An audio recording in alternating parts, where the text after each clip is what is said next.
Hello and welcome to CNBC-TV18 Global AI Lens. We're getting you our coverage from the CNBC-TV18 Edge AI Studio in partnership with Qualcomm. At the Bharat Mandapam, the India AI Impact Summit has kicked off, and one conversation that will be very relevant is the conversation on AI safety. We spoke to the founders of AI Safety Connect, and here's a slice of that conversation. How does it, first of all, feel to be here at Bharat Mandapam? And I'd also like to ask you, Cyrus, about AI Safety Connect, what it is, and tell our audience about it, starting with you, Nicholas. Well, thanks for having us, Bharat.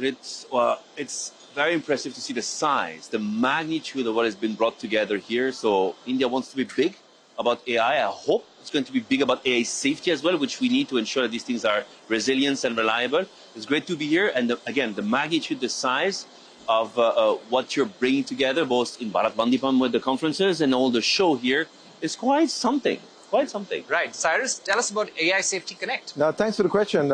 We started AI Safety Connect in 2024 during the Paris summit, right? So you remember Prime Minister Modi was there with President Macron.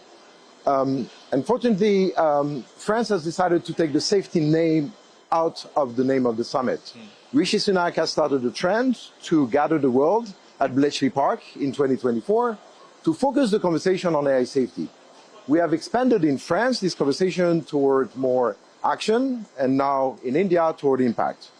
What we wanted to do is to bring the conversation back with multi-stakeholders, with civil society, with entrepreneurs, with investors, with policymakers, into one room to really discuss the hard problem, which is what we can do with this very powerful general purpose AI system and the safety part of it. Right. So, Nicholas, let me ask you.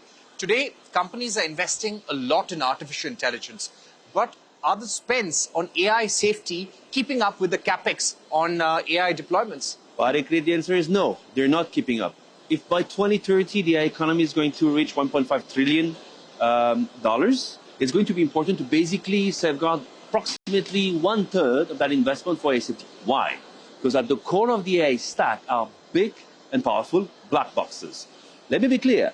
The safety, the interpretability, the reliability, the security part of this technology remains an unsolved technical and scientific challenge.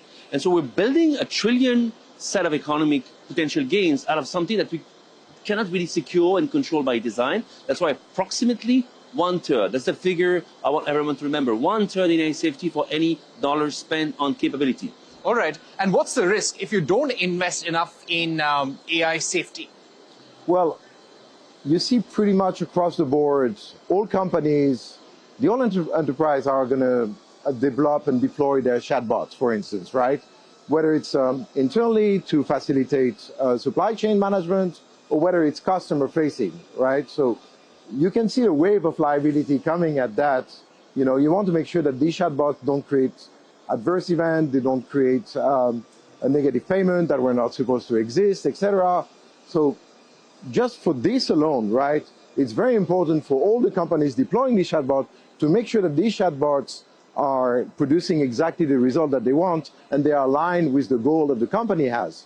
And alignment is a big, big issue in safety. We can talk about that further on, but it will start with that, with the deployment of chatbots. Right. And what are the instances of AI applications maybe turning hostile? Maybe we've seen this in research stage. It's not happened commercially, but what are the number of instances that you hear of? It's very easy still today to inject a prompt into a chatbot, to build upon what Cyrus was saying, and elicit a behavior that we do not want. Like pushing those general purpose chatbots in ChatGPTs to give you the recipe of how to make a bomb or the recipe of an illegal drug remains today too easy. You see, I'm the father of a 10-year-old.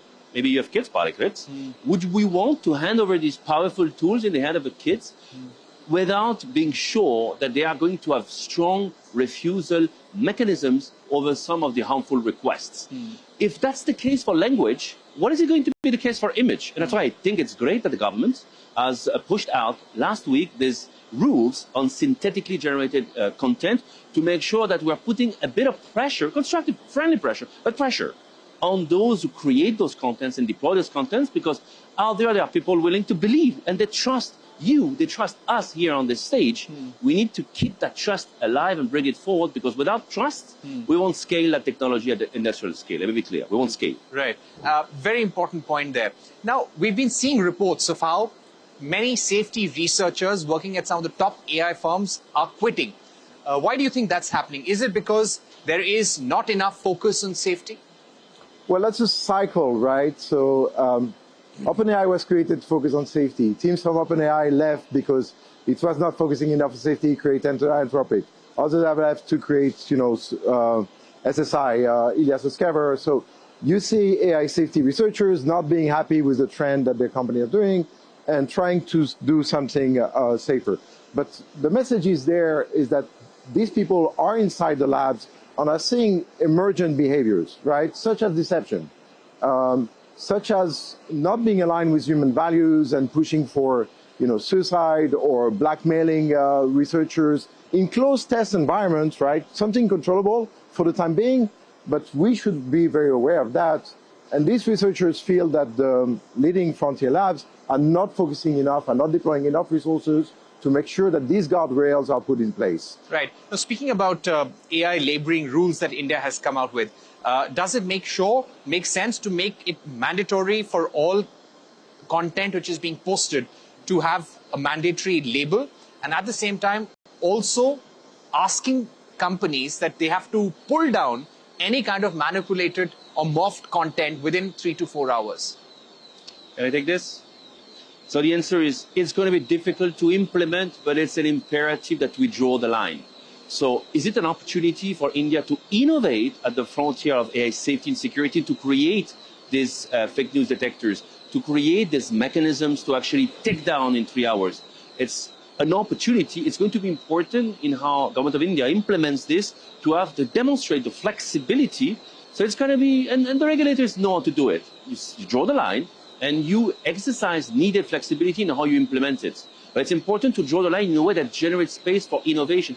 People mistakenly say that regulation stifles innovation. With this black box problem at the center of the tech table, actually regulation can help create innovation to actually preserve democracy and defend what we stand here for, Absolutely. the integrity of information. My final question to you would be, how should India's approach to AI safety be different from that of China, US or Europe? That's a great question. So China can link the conversation with the global south. India can lead a conversation with the global south. India can lead a conversation also with middle powers, right? So teaming up with Singapore, teaming up with France, teaming up with other countries that don't have the capabilities to develop their own LLM, which is extremely expensive. China has a great, India has a great convening power to lead this discussion, outside of China, outside of the US, and be this global power. And starting with the BRICS conversation, with the G20 conversation. So we're really counting on this convening to bring this conversation forward on safety. All right. And one message you want to hear from the Indian government at the India AI Impact Summit? Make sure you hold those in China and in the US operating at the frontier of this godlike AI. Make sure you hold them accountable to what they're doing. We do not want another virus coming from the Silicon Valley or Wuhan wreaking havoc to our society. And again, these technologies are powerful and tough to control and secure by design. Hold them accountable in a constructive way. On that note, we take a short break, but don't go anywhere. When we return, we get you a conversation with the Israeli government's official delegation on the India-Israel cooperation on artificial intelligence. That's coming up.